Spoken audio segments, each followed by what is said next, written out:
A single document, unmarked, unofficial, but unmistakably royal. When this explosive royal decree was leaked to select media insiders, it wasn't just the nation that paused, it was the monarchy itself. No press release, no announcement. Just raw panic behind palace walls as the implications of Charles's decision rippled across the family like a detonation. Before we go deeper into what this really means for the royal family, make sure to subscribe so you don't miss a single update. The document in question bore the chilling stamp: sovereign priority, internal restructuring. 5 words that triggered a full-blown crisis. It had not been intended for public release, nor for family circulation. Only a handful of the king's most trusted aides had access. But somehow, it surfaced, slipped to the media under mysterious circumstances. Its arrival upended Buckingham Palace's already precarious balancing act. And while the outside world dissected the surface language, the truth buried within was far more sinister. This wasn't administrative reform. This was monarchy by machete. According to early leaks, Charles had planned a phased rollout, months of private briefings, quiet transitions, carefully managed press coverage. But now, every word of the decree was in the wild. The press called it the Great Shake-Up, but insiders had another name for it: the Purge. The document hinted at a ruthless recalibration of power within the royal family, couched in the neutral language of dynastic streamlining. Underneath that, however, were clear implications.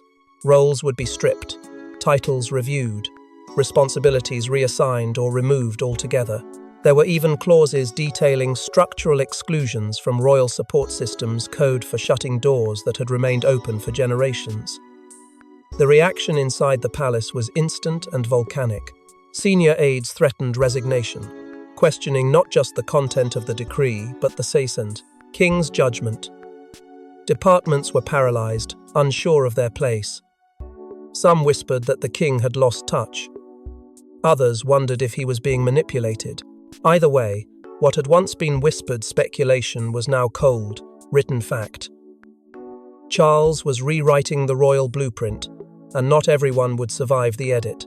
Yet, amidst the media frenzy, as analysts and former insiders filled airwaves with commentary and conjecture, an eerie silence took root within the royal family. No official statements, no clarifications, no denials. Just a cold, calculated withdrawal into shadows. But those closest to the inner circle knew that silence didn't mean agreement. It meant implosion. Behind gilded doors, battle lines were being drawn, old alliances breaking, and fragile trust evaporating by the hour. This wasn't just a scandal, this was regime change. But what exactly did Charles order? And why now, at the twilight of his reign, did he gamble everything on a decision so ruthless it turned his bloodline against him? This wasn't just an administrative reshuffle. It was a culling. The leaked pages read like a hit list, certain royals retained, others erased. Behind the formal language was a brutal reality. Charles had decided who mattered and who didn't. The true weight of the decree wasn't in its legal phrasing, but in what it deliberately dismantled. The line of succession remained untouched on paper, but in practice, roles were redrawn with chilling precision. What had once been a sprawling constellation of royal faces was slashed into a leaner, more obedient core. The king's logic, at least as interpreted by those close to him, was brutal in its simplicity. A monarchy must be seen as functional, not sentimental. Funding would be slashed for all but a select few. Dozens of charities, some decades-long commitments, were removed from their royal patrons overnight.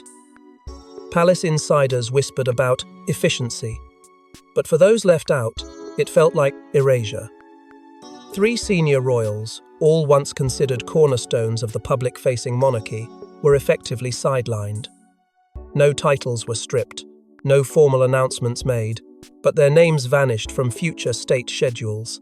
Invitations stopped coming, calls were returned with delays, and just like that, years of service were quietly shelved in favor of the new guard. Prince Andrew's removal was expected, but its finality stunned even his allies. There was no room for redemption in the decree. But the true shock came with Harry. Though already distanced from royal life, his ceremonial roles, military, charitable, symbolic, had remained a lingering connection. The decree severed those last threads without ceremony or warning. He wasn't just gone, he was erased. From the ashes of this purge rose the concept of the Crown Loyalists, a term that appeared several times in the document, undefined but impossible to ignore. The 5 names under this new protocol were unmistakable: Charles, Camilla, William, Catherine, and controversially Princess Charlotte. George, the heir, was mentioned only in passing, under a section titled Future Provisions. For many, that raised far more questions than answers. Why was the direct heir being prepared for something unseen, while his younger sister was elevated to a role of symbolic prominence? But the most alarming element wasn't personnel. It was power. The establishment of something called the Crown Office sent ripples through constitutional circles. A centralized royal entity, reporting directly to the king, independent from traditional palace structures. In essence, Charles had created a royal command center, one that could bypass long-standing bureaucracies and speak with his authority alone. It was consolidation masked as modernization, and it reeked of something more: fear. Because buried between the lines was a ghostly clause one few noticed at first, but which would soon dominate every family conversation. It referred cryptically to transitional stability protocols regarding the immediate future of minor heirs. A reference to George? If so, what did it mean? And why include it now, when nothing had forced the monarchy to act? And while the press dissected the text, the family focused on something far more pressing: who betrayed the king and leaked the order. Someone inside the palace had broken the oldest royal code. Silence. The king was livid. Trusted aides were interrogated. Communications were monitored, but the trail of the leak pointed not to a staffer, but to a royal. At first, suspicion naturally fell on the household staff. After all, they were the ones with access to the inner chambers, the digital records, the paper trails. But within hours, it became apparent that the leak was too surgically precise, too deliberate. This wasn't the work of a disgruntled employee or an opportunistic outsider. It was someone who knew exactly where to look, exactly what to take, and exactly when to drop the bomb. The file hadn't been copied from a casual email chain. It was pulled from an internal server protected by sovereign clearance. Only a handful had access, and none of them wore uniforms. Charles wasted no time. An emergency meeting was called, framed under the innocent pretext of a health briefing to avoid raising alarm. Every senior royal was summoned. Anne, Edward, Camilla, William, even Princess Beatrice was asked to attend. But the atmosphere inside that drawing room was anything but routine. The king did not speak from a script. He did not joke. He made it clear. The monarchy had been infiltrated from within. The room, once full of gilded heritage, now felt like a courtroom. And somewhere among them sat the saboteur. That meeting marked the first visible fracture in the royal facade. Camilla and Anne, both seasoned veterans of palace conflict, exchanged a glance that was anything but cordial. Sources whispered that Anne questioned the king's new direction, while Camilla pushed for swift internal isolation, beginning with those deemed non-essential to the crown's future. The temperature in the room dropped with every veiled accusation. But it wasn't just personal tension. Behind the scenes, a deeper operation was already underway. Surveillance teams began combing through weeks of archived footage. Staff were interviewed under oath-like conditions. IT specialists traced metadata from internal documents. And slowly, the net began to close. A deleted file, an unsent draft, a forwarded link from a royal device to an encrypted channel, all of it pointed in one direction. When the names surfaced, Charles reportedly stood in stunned silence. This wasn't an outsider. This wasn't even a rebel. It was a royal he had once protected, defended, even when it cost him politically. And now, that loyalty had been turned into betrayal. The revelation didn't just rattle the king. It shattered the illusion that anything was sacred. And once the truth began to ripple outward through whispered channels and quiet confirmations, the effect was immediate. Panic, retaliation, shifting alliances. The royal family was no longer unified by blood or tradition. It was divided by distrust and fear. Everyone began to watch their back. Phones were checked twice. Old confidantes became potential enemies. And in private corners of palatial estates, new strategies were already being drawn not just for survival, but for domination. But before Charles could confront the traitor, the family began to fracture, each royal calculating their next move, and some preparing for war. He was supposed to inherit the crown, not clean up its political bloodshed. William, always the dutiful heir, now faced a dilemma that tested loyalty over legacy. And when he saw what the decree meant for his children, he did the unthinkable. He issued an ultimatum to the king, the inclusion of Prince George in the prod. Newly formed Crown Office was the spark that lit the fuse. It had not been discussed, it had not been reviewed. There had been no consultation, no warning. William discovered it the same way the public did, from a leaked document that now stained the royal lineage with division. To place a child at the center of such a seismic power shift without even a whisper of consent was a line crossed too far. It was a move that exposed not just a political strategy, but a personal betrayal. William had spent years preparing to carry the weight of the monarchy, but now that weight had been hoisted prematurely onto the shoulders of his son, and the fury that followed wasn't theatrical, it was paternal.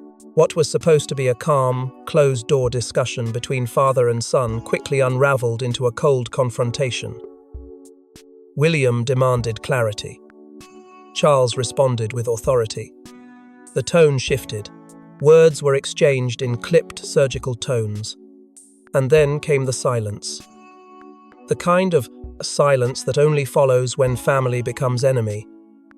William stood, uttered a single sentence no one present would repeat, and walked out, leaving Charles staring into the void of what he had just broken. It was more than a disagreement. It was a rupture in the line of succession itself.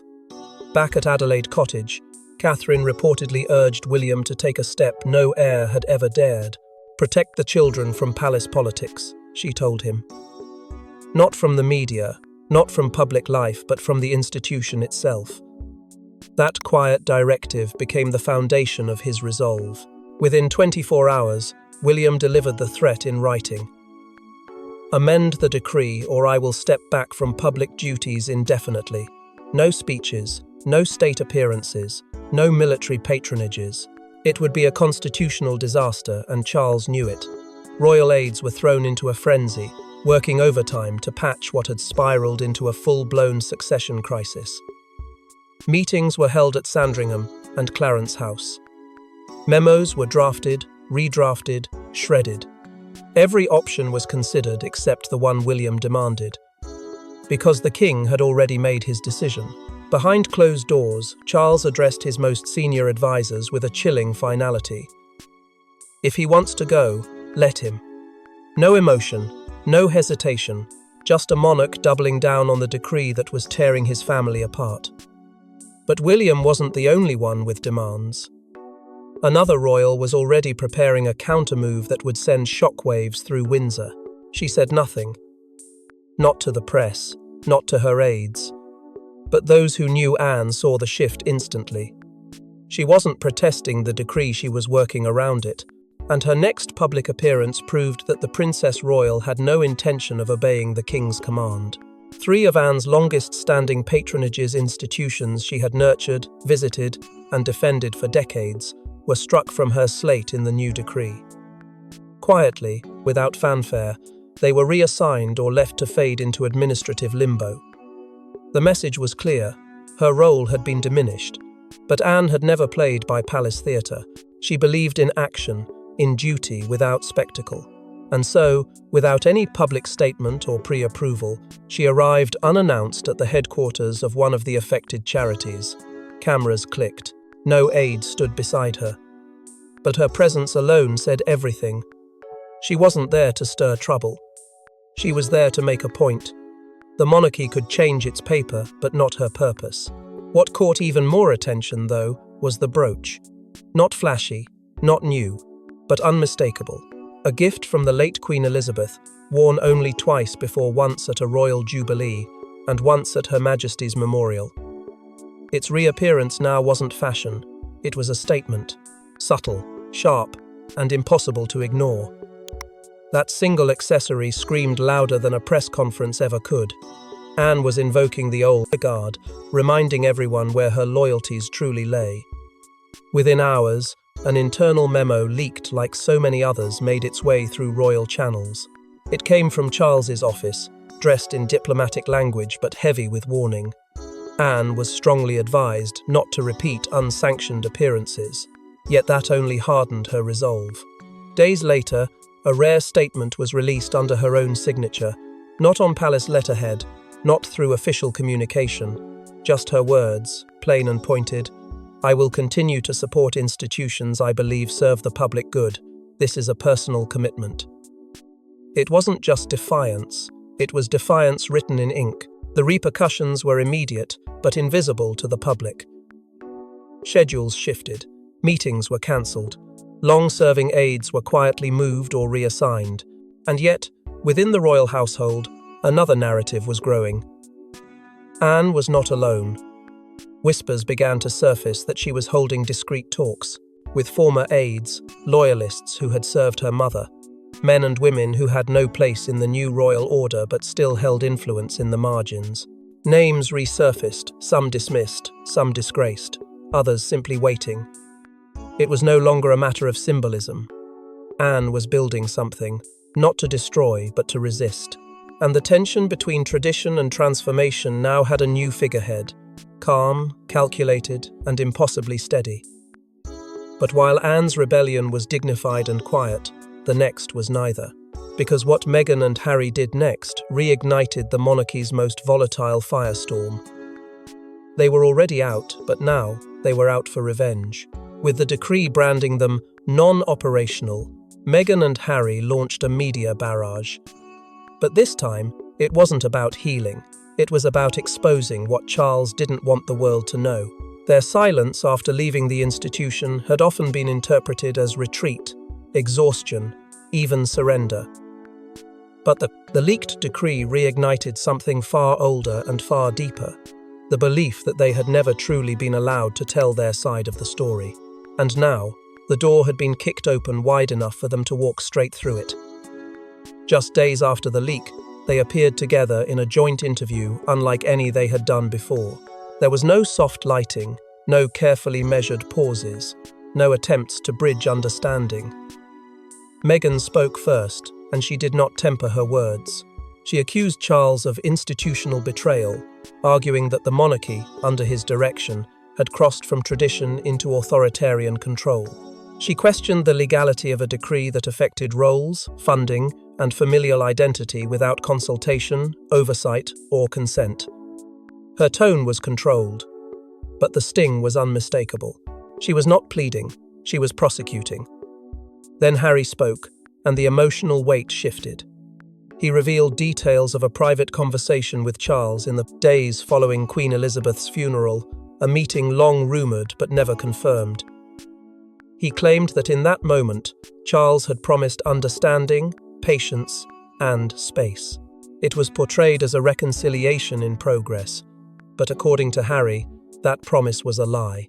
As he described it, the decree proved that the decisions to exclude them were not sudden, not emotional, not reactions, but part of a calculated plan years in the making. For the first time, he implied that the fracture in the monarchy was not a personal choice, but a political maneuver. Then came the documents, archival emails, scheduling notes, brief internal communications between palace advisors.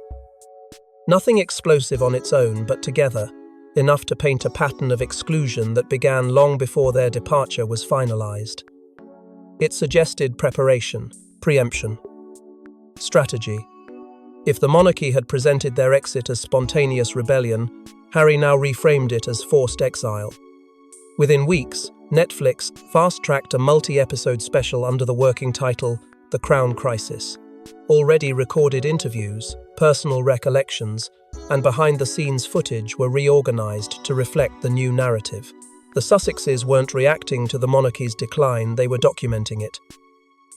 The timing was brutal, surgical, precisely aligned to maximize impact. Every headline, every broadcast, every algorithm pulled the story further into the public bloodstream. And Charles? He refused to comment publicly. Not a word, not a correction, not a rebuttal, but insiders whispered that he was visibly shaken. Not because of the content, but because the war he hoped to silence was now waged in front of millions. But while the family waged war in whispers and headlines, Camilla had already begun crafting a power play of her own, one that would change the monarchy's chain of command. She once said she'd never be queen.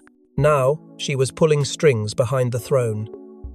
Camilla's quiet appointments and whispered meetings weren't random. They were forming a new kind of monarchy, and at the heart of it was her invisible cabinet.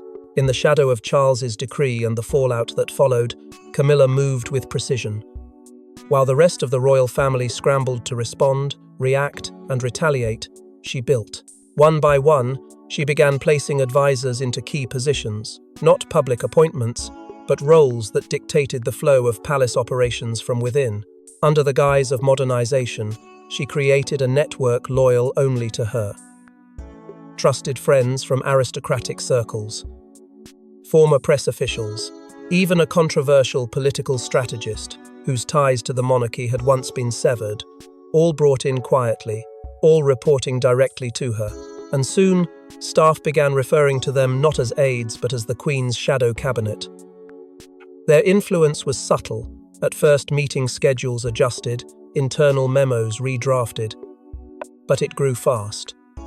Press briefings that had once gone through Clarence House began rerouting to Camilla's new private office. Public narratives were now shaped not by the king's word, but by her framing. The messaging was softer, controlled, often aimed at shielding Charles while reinforcing her position as stabilizer. One particular reshuffle, removing a long-time royal correspondent from coverage, signaled the shift to insiders. Camilla wasn't just protecting the throne. She was molding it. One of the boldest moves came when her closest confidant, a woman known only among palace staff as the Baroness, began attending Crown Office briefings without the king present. Charles, still reeling from internal betrayal and public dissent, began delegating more than ever, and Camilla filled that vacuum decisively. What began as occasional stand-ins became routine. Soon, key policy discussions were being shaped in meetings Charles didn't attend. On paper, he remained in command, but in practice, authority was flowing elsewhere. The growing unease didn't go unnoticed. Anne, fiercely independent and already resisting the restructuring, viewed Camilla's ascent as calculated opportunism. Sophie, once seen as a quiet ally, began limiting her public engagements, particularly those that required joint appearances with Camilla. There were no direct confrontations, no scenes, just a slow erosion of trust, a coolness that spread across royal corridors like winter creeping under a locked door. And within the palace walls, whispers grew louder. An internal memo circulated among select staff described Camilla's role with startling candor. She is operating like the sovereign in all but name. That line, once read, could not be unseen. It echoed through conversations in drawing rooms, private halls, and crisis meetings. Camilla hadn't seized power. She had absorbed it, and whether the king realized it or not, his monarchy was slowly becoming hers. But as Camilla built her empire, another royal began to fall apart under the weight of betrayal, public scrutiny, and something even darker, doubt. He had waited a lifetime to rule, but the throne hadn't brought clarity, it brought collapse. Friends say Charles grew distant, distrustful, even paranoid. As cracks formed in his closest relationships, the king's grip on power and reality began to slip. Behind closed doors, the transformation was unmistakable. Those closest to him described sudden bursts of frustration, sharp changes in tone, and decisions made in emotional whiplash rather than reason. Meetings that once followed calm structure devolved into tense exchanges, where Charles questioned loyalty more than policy. Staff who had served him for decades now felt watched, evaluated, measured. Every conversation seemed to carry subtext, every silence a warning. Some whispered that the weight of the leaking, the family revolt, and the growing public scrutiny had pushed the king into a realm where he trusted no one, least of all those with royal blood. Shouting matches reportedly echoed through the private halls at Clarence House. Small disagreements spun into explosive confrontations. Events were cancelled abruptly, sometimes minutes before departure, leaving aides scrambling to issue explanations to the public that made sense. The grand machinery of monarchy, timed, rehearsed, polished, was now stumbling under the strain of unpredictability. Icy silences replaced father-son dialogue. Meetings between Charles and William became fewer, shorter, and painfully formal. Even Camilla, who had once appeared to be his greatest stabilizer, found herself navigating emotional storms without warning or rhythm. Whispers spread among palace medical staff. A team of private doctors was brought in under the polite, rehearsed phrasing of routine health evaluations. But insiders claimed these visits were not routine. They were interventions, attempts to evaluate whether the king was emotionally and psychologically capable of sustaining the pressures of reign in the middle of internal warfare. The doctors came quietly. They left quietly, and yet their presence was noticed and noted by those trained to recognize signs of institutional crisis. In just 3 weeks, staff turnover at Clarence House tripled. Long-standing aides requested transfers or early retirement. New hires lasted days before walking away. The rhythm of palace life, normally unshakable, became a revolving door of faces appearing and vanishing. And through the disarray, one pattern grew clearer. Camilla was shielding him. She began filtering which documents reached his desk, which conversations took place, which meetings were postponed. To some, she was protecting him. To others, she was isolating him further, tightening the grip her shadow cabinet had gained. Meanwhile, behind layers of protocol, palace officials began preparing what they called contingency scenarios, plans traditionally reserved for emergencies, abdication, temporary regency, transitional governance. The conversations were quiet, scattered in whispers and coded memos, but their meaning was unmistakable. The monarchy was preparing for a future in which Charles might not be able to rule not as he was now. The institution was cracking. The family was fractured. The public was restless, and in the middle of the chaos, one overlooked detail was about to surface, one that explained everything Charles had done. Because buried deep within the original decree was a redacted clause the world had never seen.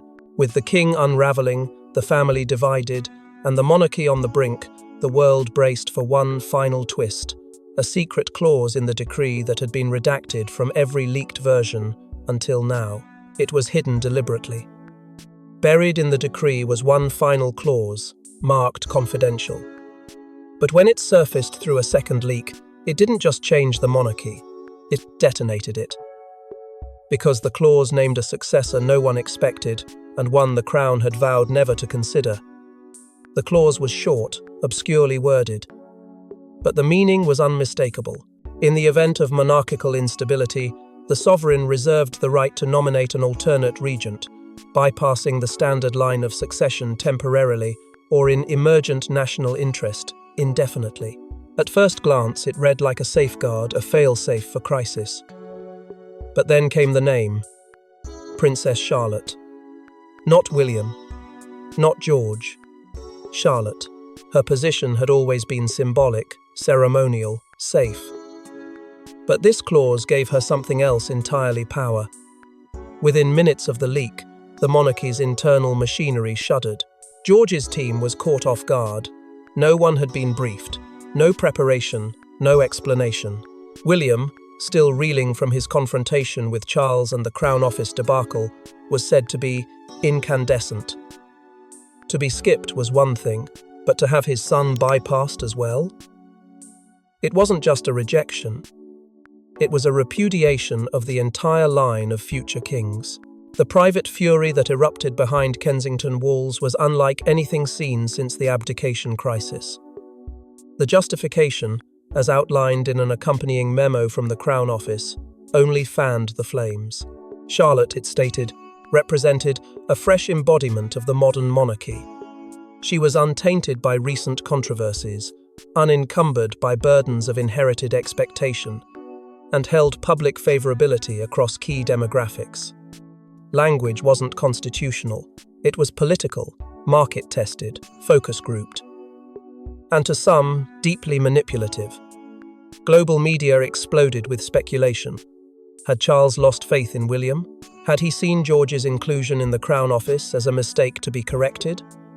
Or was this the King's final gambit to rewrite the future in a single stroke, sidestepping the feuds, the dysfunction, and the legacy of scandal that haunted his sons? Public opinion split violently.